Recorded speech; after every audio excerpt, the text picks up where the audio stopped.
Support for Trifles comes from the BSI Press. Manuscripts, collections of papers by international writers, and books covering a wide range of other Sherlockian topics. Find them online at bakerstreetirregulars.com. And by listeners like you, who choose to support us on Patreon for as little as $1 a month. Patreon.com/Trifles. Welcome to Trifles, a weekly podcast about the Sherlock Holmes stories. It is, of course, a trifle, but there is nothing so important as trifles. Yes, the thumb was engineered, the foot was deviled, and the Peter was black, but there are so many other details to pick apart in the stories. Pray, be precise as to details. You know the plots, but what about the minutiae? Have you ever stopped to wonder what a basket chair is? Or why Watson's medicine of choice is always brandy? Or what a coal scuttle is and why cigars would be there? You are very inquisitive, Mr. Holmes. It is my business to know what other people don't know.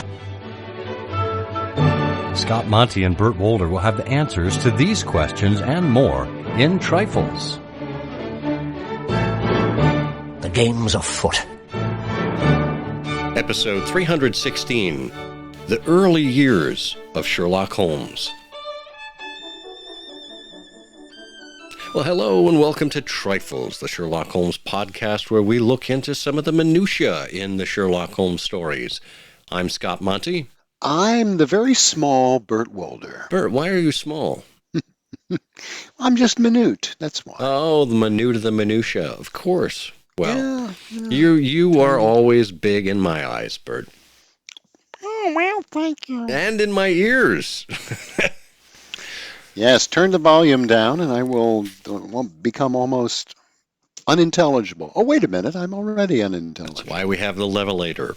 Well, this is one of those not Mr. Sherlock Holmes with yours. This is one of the masterclass episodes. This is season 7 of Trifles, and we are continuing our tradition of the Master's Class. This is where we look at some exemplary Sherlockian or Holmesian scholarship from days gone by and call it out for its remarkability.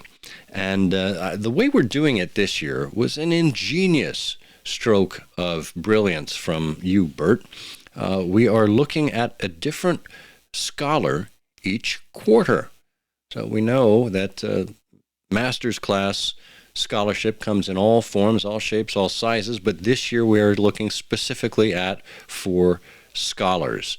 And the first scholar in our sights this year is Trevor Hall. And we're going to be pulling from chapters in his book from 1969, Sherlock Holmes, 10 Literary Studies. And this is the very first one in that. But before we get into that, we do want to remind you that the show notes are available at ihose.co/trifles316, all lowercase, ihose.co/trifles316. If you type that into your browser, or simply click on the link in the show notes in the podcast provider you are listening to us on, that'll take you directly to the SherlockHolmesPodcast.com website, where you can leave us a comment. You can look through other links that we have. You can sign up for email updates for any time that we have a new episode or make an announcement. And, of course, you have the ability to become a Patreon supporter of Trifles. That's right. For as little as $1 a month, you can support what it is that we do here. If you believe in this kind of scholarship, if you believe in this kind of entertainment, well, there's research, there's hosting costs, there's all sorts of associated expenses that go along with it. And you, as a member of the Patreon community, can help us do that. And as a return, we give you, exclusive content. We'll give you thank you gifts at certain levels, and we give you the ability to interact with other Patreon supporters. So thank you for that in advance.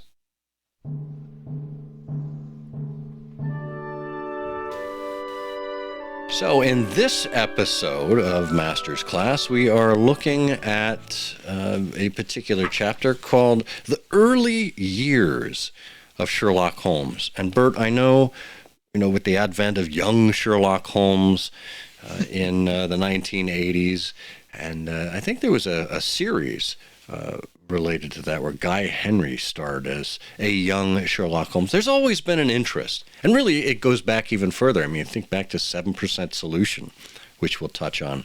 These early, foggy years that we never hear about have always been of interest to scholars. So bring us through how Trevor Hall makes his approach to the early years of Sherlock Holmes.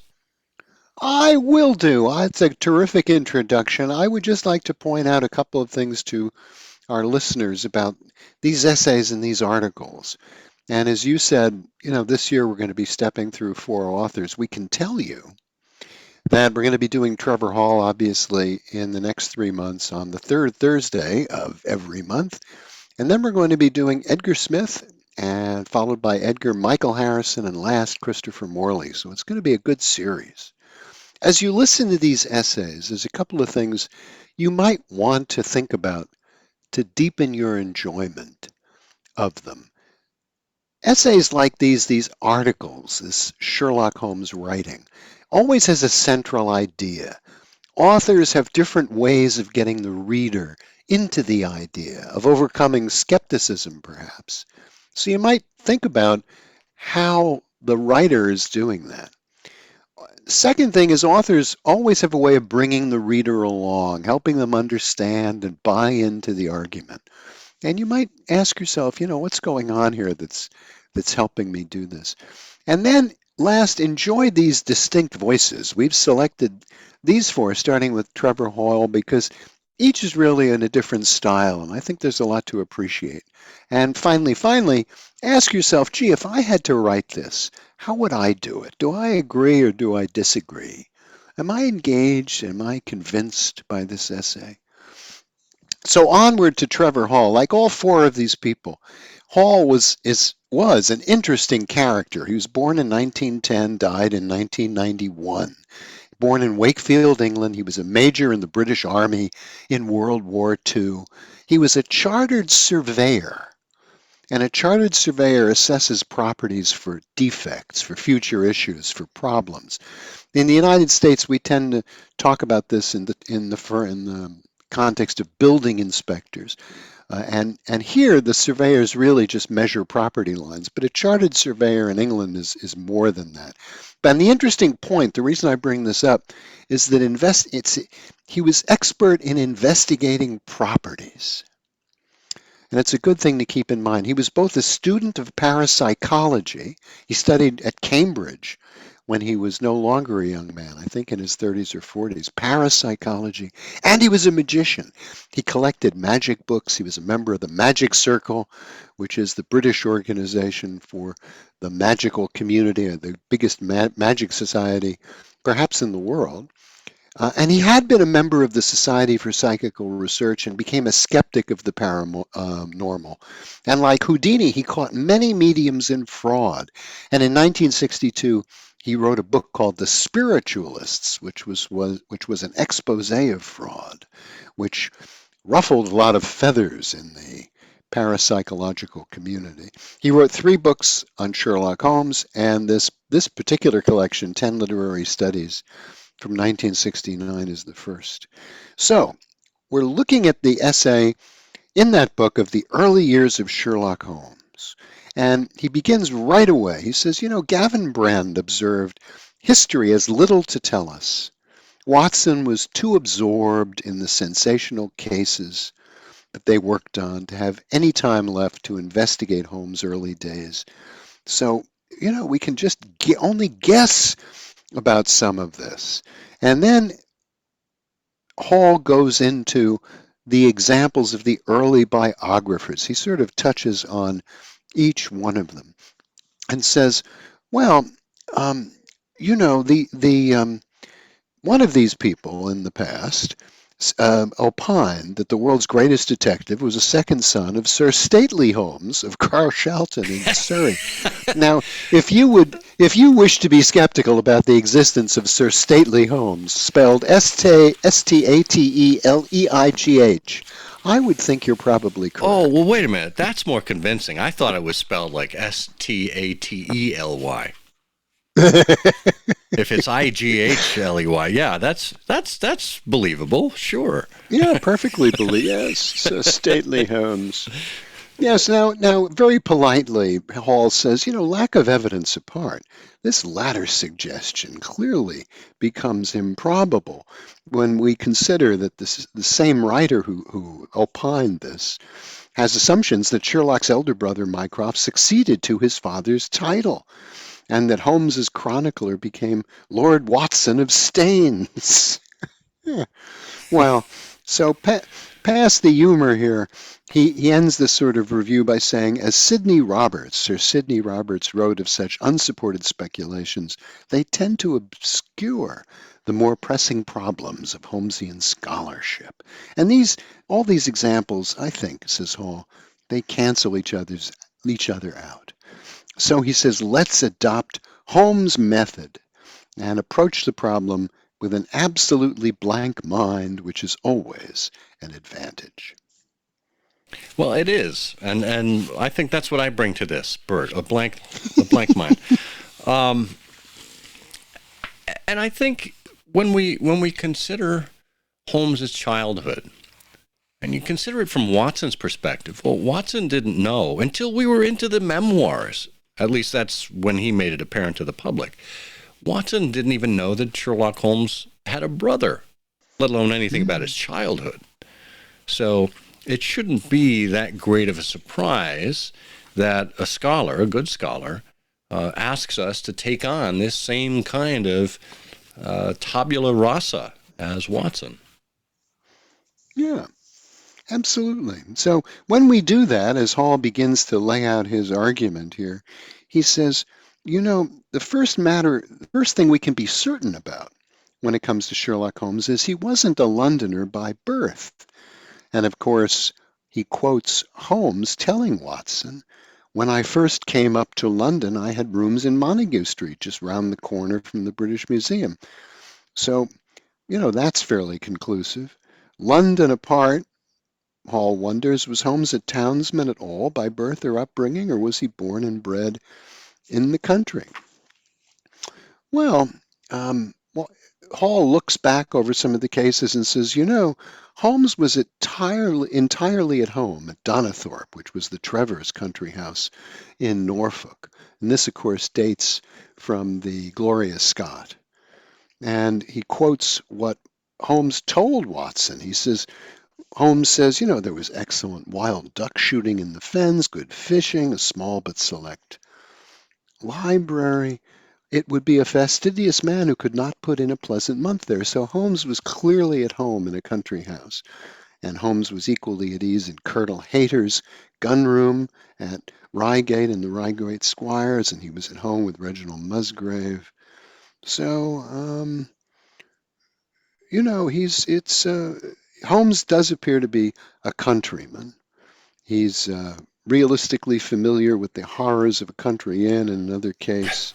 Yeah. And his physical stamina suggests an early foundation of country life and pursuits.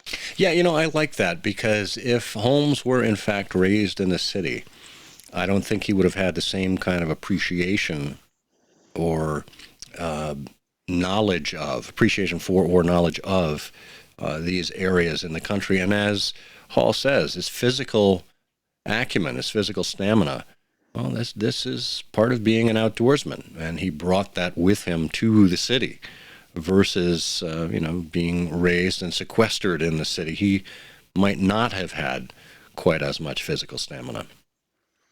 Yeah, absolutely. And so Hall says, so now that we've come to the conclusion that Holmes was born a countryman on the basis of the overwhelming weight of the evidence, we must now try to ascertain at least the approximate location.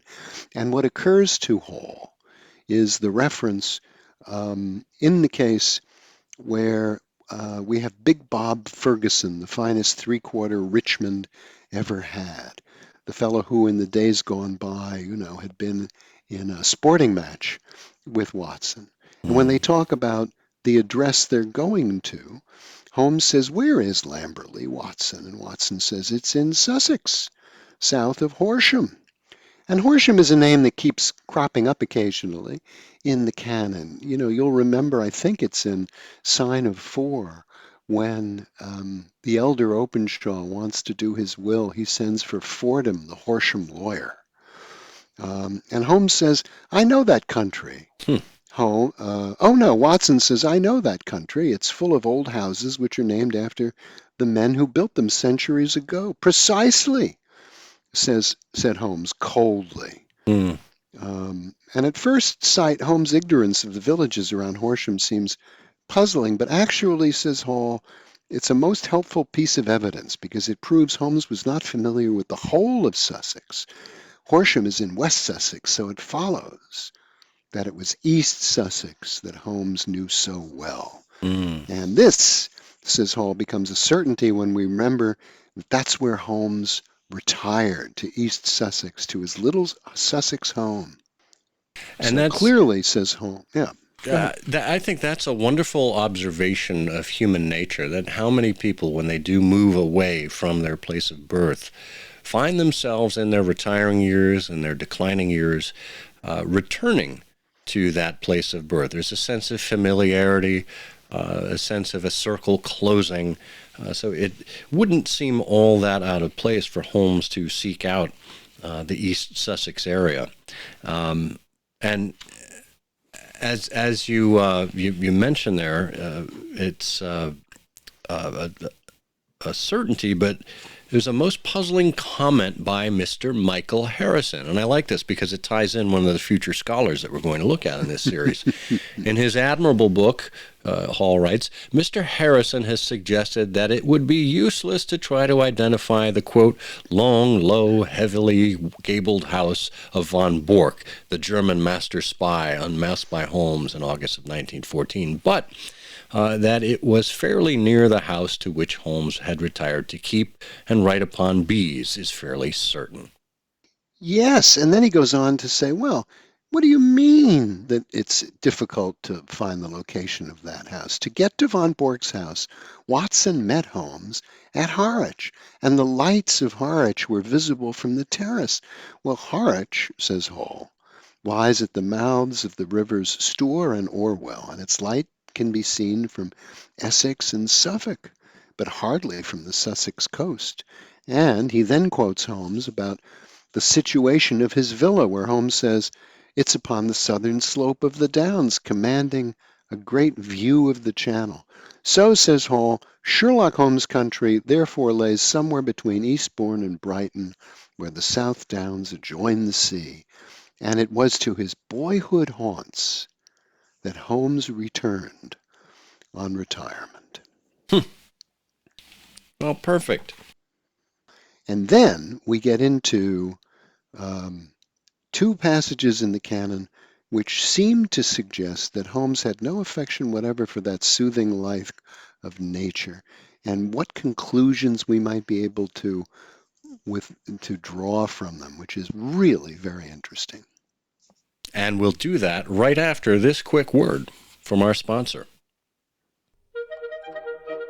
In 2023, the BSI Press has added more titles to its roster that you won't want to miss. First up this year is the latest in the BSI Manuscript series, a title that takes you, well, maybe a moment to connect to the story, The Haven Horror. If you guessed the adventure of the retired colorman, you're more clever than Josiah Amberley.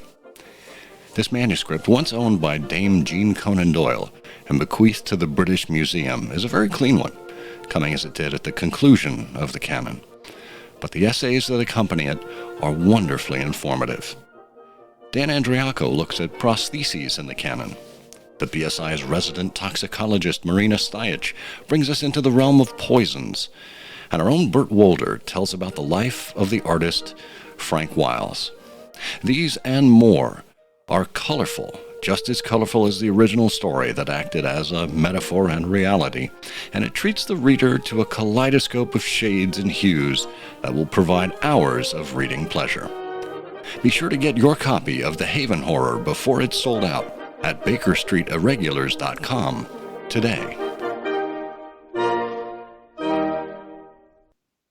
And we're back. Now, we were about to venture back into nature, but the more of the disliked side of nature as far as Holmes is concerned. And there's an interesting tie to what our sponsor just talked about, as well as our friend Nicholas Myers and the 7% solution.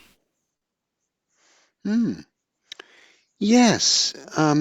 Watson's earlier observation about Holmes's lack of attraction for the countryside is puzzling enough, says Hall, but Watson's enthusiastic outburst about the beauty of Hampshire, and this is, I guess it's in the is it in the Copper Beeches? I think, Yeah, yeah, it might be in Hampshire, the the Copper Copper Beeches. Beeches. Yeah, right. And while Holmes says, it's my belief, Watson, founded upon my experience, that the lowest and vilest alleys in London do not present a more dreadful record of sin than does the smiling and beautiful countryside. Think of the deeds of hellish cruelty, the hidden wickedness which may go on year in, year out in the country, and none are the wiser.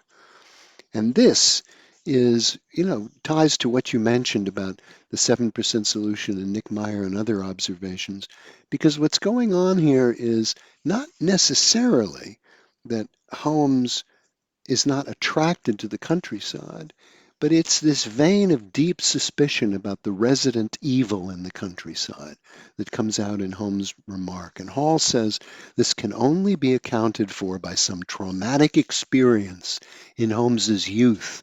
And it was in the 7% solution that we eventually found Nick's suggestion that Professor Moriarty was in fact the young Holmes's mathematics tutor, who had an unseemly relationship with Holmes's mother. Spoiler alert. Spoiler alert. And now Hall doesn't go that far, but he does say there was clearly some hidden wickedness which Holmes encountered when he was living with his parents in Sussex. As a youth, a dreadful record of sin was thrust upon him, which he afterwards closely associated with country life. And this interaction of ideas made rural existence during the middle years of his life repellent to him. His career as a detective enabled him to exorcise this ghost, and he was able to return to his native Sussex with a quiet mind at the end of his career. I don't think, says Hall, any other explanation and sequence of events will fit the facts, although it has never so much as been hinted at before. And he continues, he says, we're admittedly on delicate ground in considering what the scandal might have been. That hidden wickedness by Victorian standards was involved cannot be in doubt. It's reasonable to suppose, moreover, that Holmes's mother was the initial culprit and not his father, for one of the results of the traumatic shock to her son was undoubtedly what Watson described as Holmes's strong aversion to women.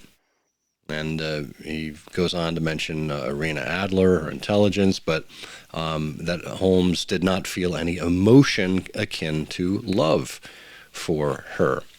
And then he says, here's where it ties into the Haven Horror. It's a remarkable fact that the very last case in the canon, the retired colorman, was completely ignored in the introduction to the collected edition of Watson's shorter accounts, first published by John Murray in 1928. In the introduction, they mention that Choscombe Old Place was the final story. Now, he says the facts are that Choscombe Old Place was the penultimate case and that the retired colorman is the final story. So why was a veil at least partly drawn over the latter account? Of course, if you know the story of the retired colorman, you have Mr. and Mrs. Josiah Amberley and the friend of the family, Dr. Ray Ernest, and Mrs. Amberley went missing. And it turns out it was because the two were having an affair, and Amberley killed them both. And Hall notes that the case attracted much publicity at the time for Watson recorded that it was the eager debate of all England, it may be significant that the case plunged Holmes into melancholia from the outset, and his comment upon it to Watson was revealing.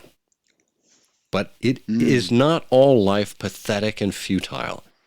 Is not his story a microcosm of the whole? We reach, we grasp, and what is left in our hands at the end? A shadow, or worse than a shadow, misery. Hall then says, I would place the date of Holmes' family tragedy as very late in 1873 or in the first half of 1874, while he was still an impressionable undergraduate. And Hall points out that during the long vacation of 1873, Holmes was happy to spend a month's holiday of rural pursuits with the Trevors at Donnithorpe in Norfolk. So clearly his violent psychological reaction against the horrors perpetrated in the countryside did not exist then.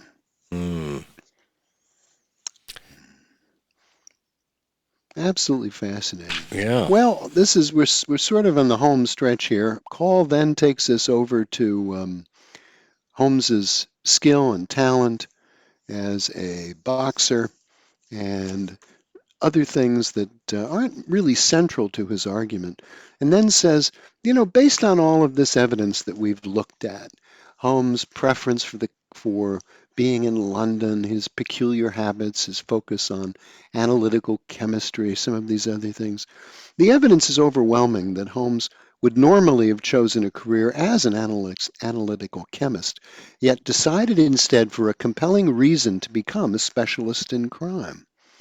And I've shown that this decision clearly took place after the case of Gloria Scott, and it was probably Justice of the Peace Trevors expressed admiration for his talents that resulted in him making this decision. So Holmes in 1874 takes rooms in Montague Street, putting his beloved chemistry aside, and devoted himself to studying all those branches of science which might make him more efficient in a future fight against crime. And Hall says, more importantly, Holmes was assuming the role of his own psychiatrist. And consider, says Hall, Holmes' most unusual attitude towards some of the criminals he detected. That could be highly significant. He was merciful towards first offenders, where crimes against the person were not involved, and where hidden wickedness did not arise. He allowed James Ryder, who yielded to the temptation to steal a jewel, to go free. I suppose, says Holmes, that I'm commuting a felony, but it's just possible. I am saving a soul. What's And one has to important on the wonder theory, whether he saved his own soul, because despite this self-psychiatry, Hall says he ultimately found it possible to return to East Sussex. On the other hand, Watson never recorded that Holmes finally overcame the manic depression, the rhythmic alternation from extreme languor to devouring energy, and from good spirits to black melancholia, which the cruel blow he suffered in his early 20s undoubtedly caused. Yeah, no, well said, well said. What's important, says Hall, is on the theory that Holmes's father took the law into his own hands and obliterated by their deaths the hidden wickedness of Mrs. Holmes and her paramour, is Holmes' consistent attitude towards the men and women in his cases who acted as private executioners. And of course, he points out the Milverton case and the case of Sir Eustace Brackenstall and the chivalrous protector Captain Jack Croker, who killed Sir Eustace with a single blow from the poker, and the Sterndale case, where Sterndale acted both as judge and executioner. And Holmes said in similar circumstances he might well have done the same. So, wrapping up, he said it's for the reader to judge whether these and similar cases establish a convincing pattern. I feel certain that they do, and I think that they set the seal upon the hypothesis of the tragedy of Holmes's parents. Holmes's sympathy was entirely with his father, who had rid the world of a dreadful record of sin and besmirched his own household.